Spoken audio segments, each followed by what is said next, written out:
Bismillah, Assalamualaikum warahmatullahi wabarakatuh. Alhamdulillah min katsiran thayyiban mubarakan fih kama yuhibbu rabbuna wa yarda.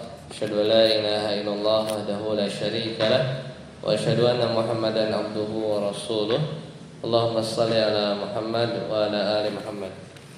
Alhamdulillahilladzi bi ni'matihi tatimmus shalihat. Alhamdulillah di pagi hari ini di malam hari ini kita senantiasa diberikan nikmat sehat ya, di cuaca yang dingin yang sebenarnya di hari Ahad lebih enak istirahat ya. Iya, udah bisa siap besok Senin, tapi kita masih diberikan taufik ya, ini hidayah dari Allah, meluangkan waktu yang tidak sampai sejam untuk kita mencari pahala ya, mencari pahala ampunan ya, dan ini kita mencari keberkahan dari waktu-waktu yang kita punya ya, karena kita tentunya kalau mau bersikap adil terhadap waktu kita antara dunia dan akhirat tentunya nggak bakal adil. Kita lebih banyak urusan dunianya kalau mau jujur.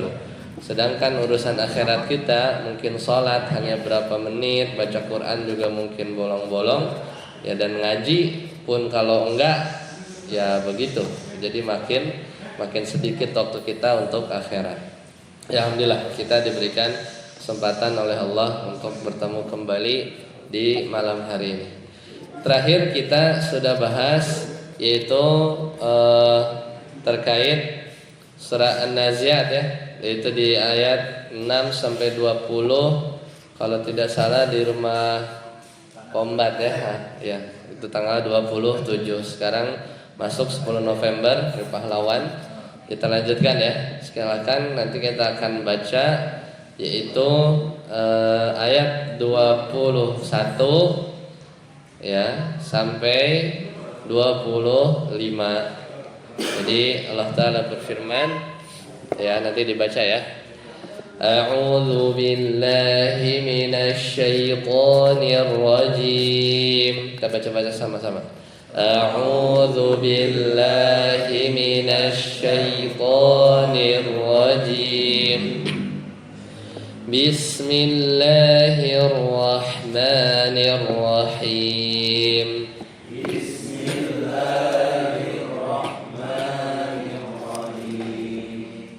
فكذب وعصى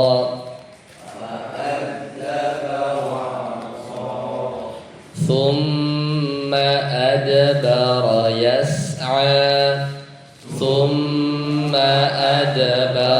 يسعى فحشر فنادى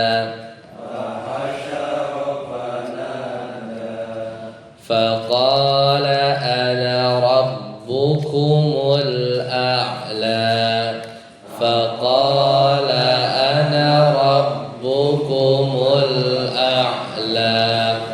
فأخذه الله نكال الآخرة والأولى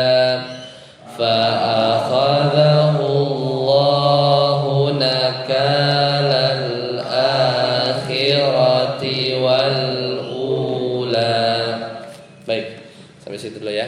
Ayat 21 sampai 25.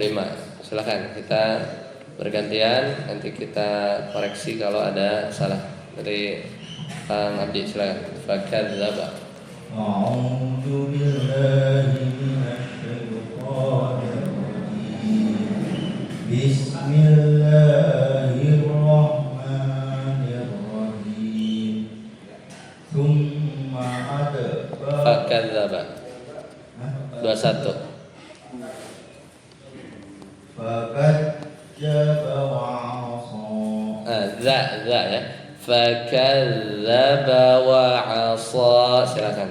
Za. Fakadzaba wa'asa. Tsumma adbara yas'a.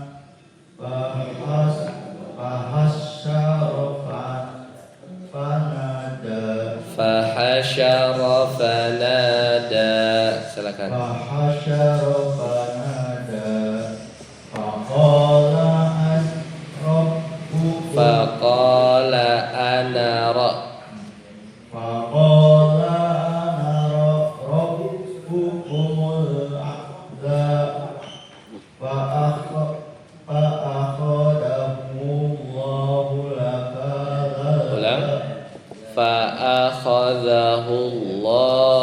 nakalal. Silakan. Fa'akhadahumullahu. Enggak ada mim. Hullah langsung. Fa'akhadahumullahu nakalal akhirah. Nakalal akhirati. Nakalal akhirati wal ula. Nah, barakallahu fiik. Mumtaz. Silakan yang lain, Pak.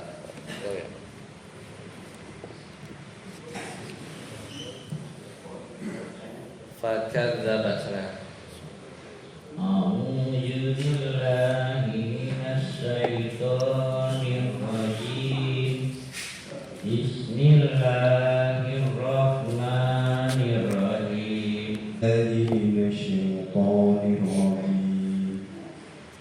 Bismillahirrahmanirrahim.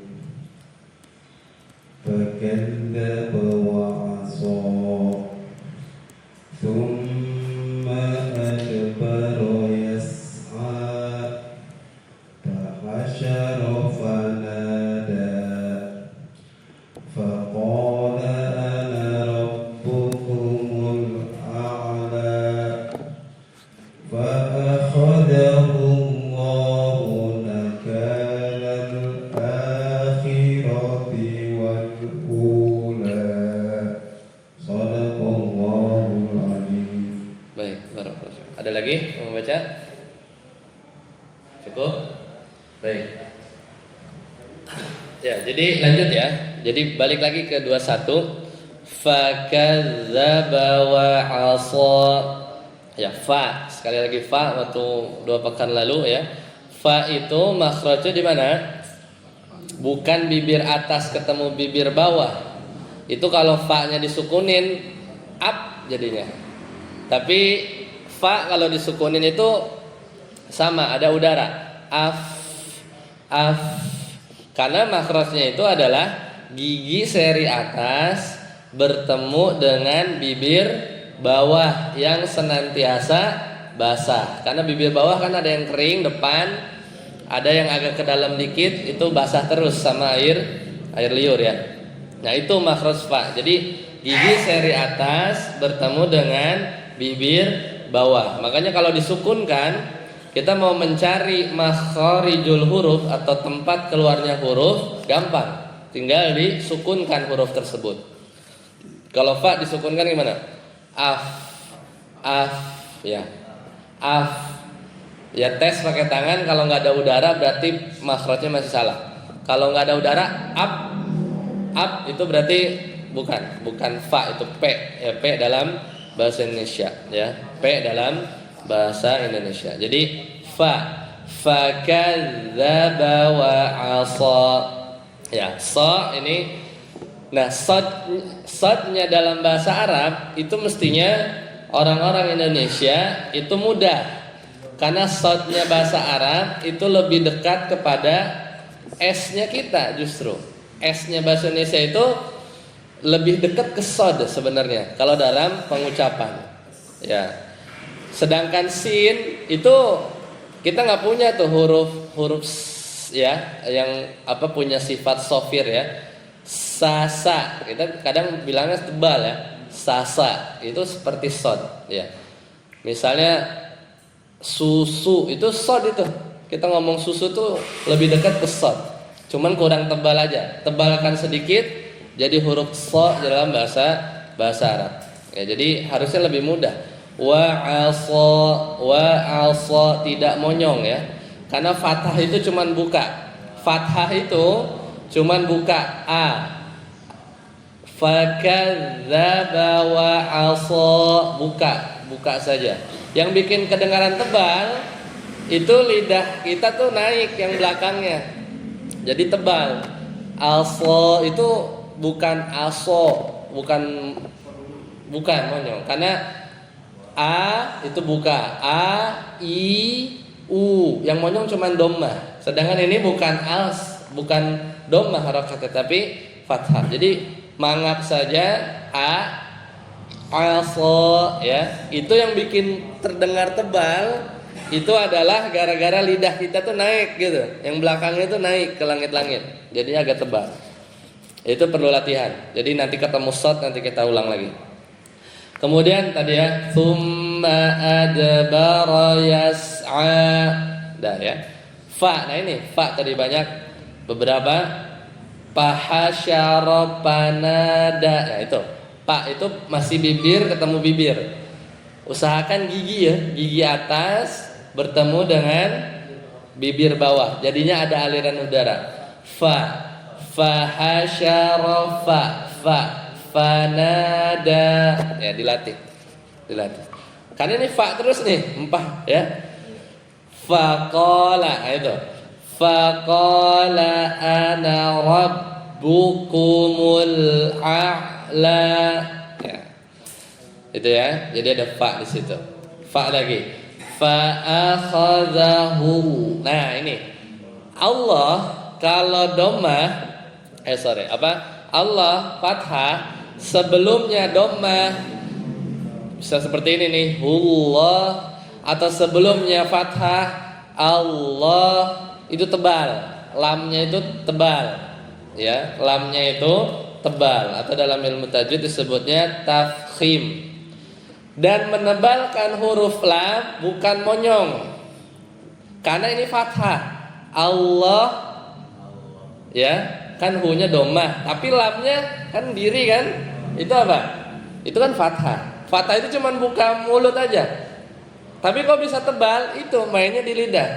Bukan dibikin terdengar tebal gara-gara kita monyongkan seperti dhammah. Jadi ya ini apa namanya? Kesempurnaan saja ya. Kesempurnaan bacaan yang perlu dilatih. Jadi Allah itu hanya buka mulut, bukan Allah. Tapi Allah buka saja fathah. Fa'akhadhahu Allah, buka. Yang monyong hu, tapi pas Allahnya enggak monyong. Allah, ya. Bukan hullah. Itu memang kita bulat mulutnya. Itu o jadinya. Ya, sedangkan fathah itu a, i kasrah, dhammah baru u, ya.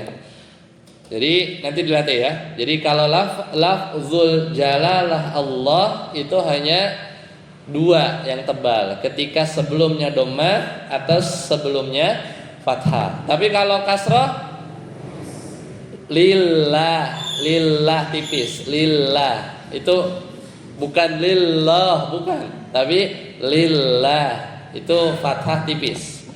Jadi yang bikin tebal tipis itu sekali lagi di mana? Di lidah kita ya.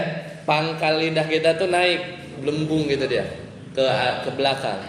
Jadi hullah, ya, itu terdengar tebal. Nah, itu perlu latihan. Nanti ketemu lafaz Allah lagi di lain kesempatan kita ulang lagi.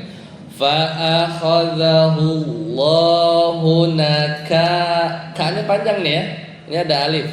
Nakalal akhirati wal ula,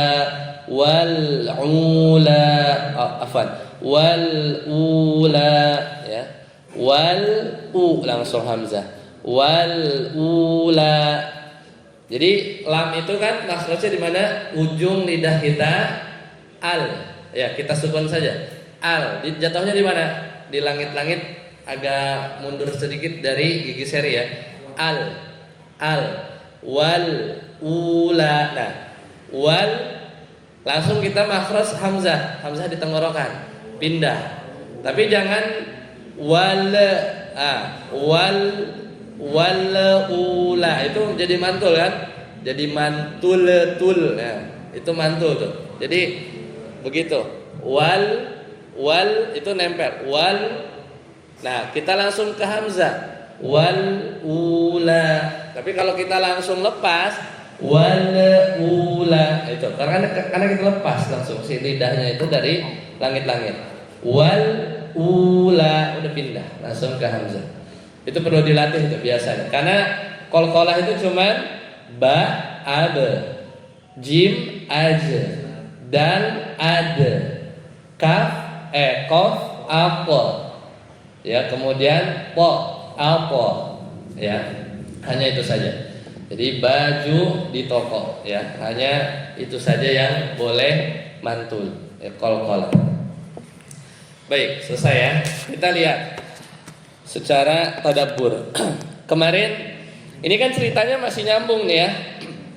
Jadi Nabi Musa takut nih ketika berhadapan sama Fir'aun. Makanya minta ditemenin sama siapa?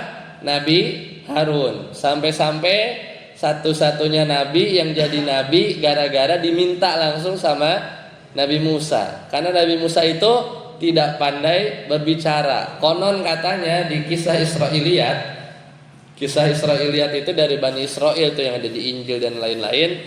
Bagaimana kita menanggapi kisah-kisah Israiliyat? Kalau sesuai dengan Al-Quran, ya kita setuju. Kalau bertentangan dengan Al-Quran, misalnya kata mereka di Injil Perjanjian Lama, ya Perjanjian Baru itu bilang Nabi Daud itu ya berzina dan lain-lain, itu ada di kitab mereka. Di Al-Quran bertentangan, Nabi Daud adalah yang soleh, maka kisah Israiliyat kita buang. Ada kisah Israiliyat yang di Al-Quran nggak dijelasin, kita tawakuf. Kita nggak bisa bilang benar, kita nggak bisa bilang salah juga, karena mereka juga kan dia dapat kitab-kitab samawi ya dari langit. Nah konon tadi itu lidahnya Nabi Musa itu agak cadel gitu ya, karena entah diapain gitu ya sama Firaun. Itu kisah Israiliyat. Makanya doa mereka Nabi Musa ketika mau ketemu Fir'aun supaya lancar ngomongnya, Rabbi shrahli sadri dalam ayat, wa yassirli amri wahlul 'uqdatam min lisani yafqahu qouli. Ini kita udah bahas ya di ayat sebelumnya. Dipanggil, dan ini pelajarannya kemarin apa yang kita petik. Ketika Nabi Musa datang kepada seorang yang seburuk-buruk manusia, paling zalim, paling jahat ya, paling zalim. Kenapa? Karena dia ngaku Allah. Tapi gimana Nabi Musa datang dengan penuh hikmah ya. Ibnada rabbuhu bil wadil muqaddasi tuwa idhab ila fir'auna innahu tagha faqul hal laka ila antazakka. Coba katakan, mau enggak nawarin ila antazakka supaya hatimu bersih, bukan datang-datang hei Firaun tobat lu gitu, enggak. Jadi benar-benar lembah lembut. Wa ahdiyaka ila rabbika fatahsya. Aku kasih tunjuk kepada jalan Rabbmu. Pelan-pelan, gak mau ngajarin ya. Sini ya, saya kasih tunjuk fatahsya sehingga kamu takut. Lemah lembut. Fa'arahul ayatal kubra ya, dan seterusnya. Kemarin ya. Jadi ini pelajarannya apa? Ketika kita mendakwahkan orang yang mungkin kita lihat berbuat dosa, maka kita jangan sangar ya, tapi lemah lembut, karena itu orang bukan Fir'aun. Nabi Musa aja yang disuruh pergi ke Fir'aun tetap lemah lembut seperti itu. Dan kita juga bukan Nabi Musa ya, kita juga bukan Nabi Musa ya, kita juga banyak salah ya. Tapi ya kita bukan Nabi Musa ya, maka kita berdakwah harus lebih lemah lembut lagi. Itu pelajaran yang kemarin. Nah setelah Nabi Musa Fir'aun didakwahkan sama Nabi Musa, apa reaksi Fir'aun? Yang tadi kita baca. Fakadzaba wa asa. Di sini langsung pakai fa. Fa itu artinya kemudian. Kalau summa, ini lihat beda. Summa artinya apa? Kemudian. Bedanya kalau fa itu habis didakwahi langsung dia nolak saat itu juga ya. Bedanya fa itu waktunya itu nggak ada jeda. Jadi langsung satu pekerjaan jebret langsung ya. Tapi kalau summa itu ada jeda ya. Kalau summa itu ada jeda. Itu bedanya ya. Itu bedanya antara fa sama summa. Kelihatan itu misalnya Nanti kita adalah di surat Abasa kalau tidak salah ya. Bedanya. Nah, Nabi Firaun fakadzdzaba wa asa. Maka langsung Nabi Musa itu mendustakan. Wa asa wa asa ya. Mendustakan juga. Karena tadi ayat sebelumnya apa? Fa'arahul ayatal kubra. Karena langsung Nabi Musa itu menunjukkan mukjizat yang besar. Jadi Nabi Musa itu diutus kepada kaum yang waktu itu yang lagi tren adalah sihir. Ya, maka mukjizatnya seputar sihir, bahkan bukan sihir, lebih canggih. Nabi Isa diutus kepada kaum yang ilmu kedokterannya itu tinggi, tabib, ya bisa ngobatin apa. Maka mukjizatnya Nabi Isa bisa hidupin orang mati, bisa nyembuhin mata yang buta ya, diusap langsung sembuh mata butanya ya, langsung bisa lihat lagi. Nabi Muhammad SAW hidup tatkala syair Arab itu lagi melegenda ketika itu. Maka turun Al-Quran yang bukan syair tapi lebih hebat daripada syair. Nah makanya cocok ketika ini cerita lengkapnya itu bukan di An-Nazi'at. Cerita lengkapnya itu di mana? Di surat Toha. Jadi ketika itu fa'arahul ayatal kubra, karena para penyihirnya Firaun itu nantangin ya. Ada yang bilang sekitar 10 atau bahkan mereka berkumpul semua untuk menunjukkan kehebatannya di hadapan Nabi Musa. Kemudian Nabi Musa akhirnya lempar tongkatnya, tongkatnya yang kita kenal, tongkatnya itu berubah jadi ular. Dan itu perlu latihan, ya, perlu latihan. Maksudnya latihan gimana? Ketika Nabi Musa diutus diangkat sebagai nabi dan rasul, awalnya di mana? Di Bukit Tua tadi yang di ayat 16. Nah, enggak serta-merta Nabi Musa itu lempar tongkat, Nabi Musa itu bakal tahu ya bahwa tongkatnya itu adalah akan jadi ular. Di surat Al-Qasas, jadi surat Toha ya, kalau mau lihat lengkap ceritanya Nabi Musa itu surat Toha, surat Al-Qasas ya, di ayat 30-an. Atau Allah Ta'ala berfirman waktu awal-awal ya, kata Allah wa an alqi asa. Jadi waktu itu suruh lemparkan tongkatmu. Jadi Nabi Musa itu punya tongkat. Ketika dilempar jadi ular tuh. Jadi ular. Falamma ra'aha tahtazzu ka'annaha janun. Jadi langsung berubah jadi ular. Apa yang dilakukan sama Nabi Musa ketika diperintah tongkat jadi ular, tiba-tiba Nabi Musa lari, walla mudbiron, langsung lari.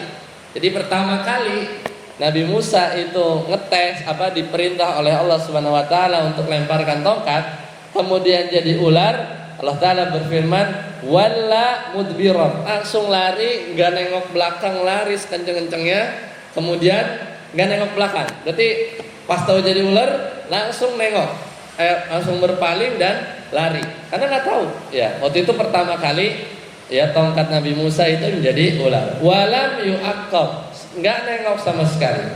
Sampai kata Allah Ta'ala surat Al-Qasas, ya Musa aqbil, wahai Musa balik ya, wala takhaf, janganlah kamu takut, innaka minal aminin, sesungguhnya kamu adalah orang-orang yang aman. Barulah dia balik, ambil itu ular jadi tongkat lagi. Nah di sini dilatih ya, jadi ada latihan. Kan nggak lucu kalau pas ketemu Nabi Musa, ketemu Firaun, dan saat itu lempar tongkat jadi ular dan Nabi Musa kaget dan lari, kan nggak lucu. Jadi sebelumnya udah pernah. Makanya ketika bertemu dengan Firaun sudah persiapan, ya, sudah persiapan dan pernah melakukan hal yang sama di kesempatan sebelumnya. Jadi lempar tongkat jadi ular, itu udah tahu, ya. Lempar tongkat jadi ular. Dan ini ularnya beneran. Sedangkan penyihir tadi yang apa namanya, melempar tali tongkat menjadi ular itu hanya khayalan. Jadi aslinya tetap tongkat, ya tali, tapi termasuk Nabi Musa dan orang-orang yang melihat itu dihayalkan bahwa itu adalah ular. Tapi kalau tongkat Nabi Musa memang ular beneran, ya memang ular beneran. Itu bedanya. Nah, ketika para penyihir itu tahu bahwasanya itu adalah ular beneran, maka mereka semuanya beriman. Dan apa yang dilakukan Firaun?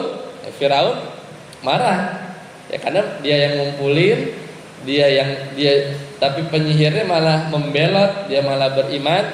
Tapi itulah cerdasnya Firaun ketika melihat para penyihirnya pada sujud kepada Nabi Musa dan beriman bahwasanya Nabi Musa adalah nabi. Apa kata Firaun? Bahasanya, lihat Nabi Musa dan para penyihir ini, mereka tuh sudah bersekongkol, ya. Ini nih hanya drama aja nih, ya. Seolah-olah mereka kalah, ya. Seolah-olah mereka kalah. Jadi Firaun itu seakan, ya, masih ingin mengelabui para rakyat, ya, karena kejadiannya itu di lapangan yang besar, ya, dipertontonkan antara Nabi Musa dan para penyihir. Ketika penyihir ternyata beriman, Firaun ngeles, ya, bahwa lihat ini makarnya Nabi Musa, ini para penyihir ini udah disetting nih, akhirnya pada beriman. Jadi itulah Firaun, ya. Kalau nggak pinter bukan Firaun yang bisa ngibulin, ya, semua rakyatnya bahwasanya dia adalah Tuhan. Nah, itu kisah singkatnya. Kemudian summa adbara yas'a. Kemudian dia berpaling, ya, dia nggak mau beriman kepada Nabi Musa. Yas'a, sambil mendurhakai Nabi Musa. Kemudian fahasyara fanada. Kemudian dia ngumpulin para pembesarnya. Jadi Nabi Firaun itu mengumpulkan para pembesarnya. Kemudian dia bilang apa? Faqala ana rabbukumul a'la. Nah, ini adalah dosa yang kedua nih, ya. Karena dosanya Firaun yang paling besar itu ada dua. Yang pertama adalah dosa yang yang mengatakan bahwasanya Firaun itu adalah kan dia ngomong ke penduduk Mesir, wahai penduduk Mesir, aku tidak mengetahui ada Tuhan kalian selain aku. Ya, jadi dia udah nganggap dirinya Tuhan. Itu dosa pertama. Ini ada di surat Al-Qasas. Kata Firaun, wa qala fir'auna ya ayyuhal mala'u, wahai para pembesar kaumku, ma'alimtu, aku tidak tahu, lakum, bagi kalian, min ilahin ghairi, Tuhan selain aku. Berarti dia ngaku Tuhan. Ini dosa pertama. Dosa yang kedua di surat An-Nazi'at ayat 24. Dosa Firaun yang kedua, dan ini yang menyebabkan Firaun itu diazab 2 kali. Karena dosa 1, dosa 2. Dosa kedua, dia ngomong apa? Dosa pertama dia ngomong, aku tidak tahu ada Tuhan selain aku. Berarti saya Tuhan nih, gitu kan?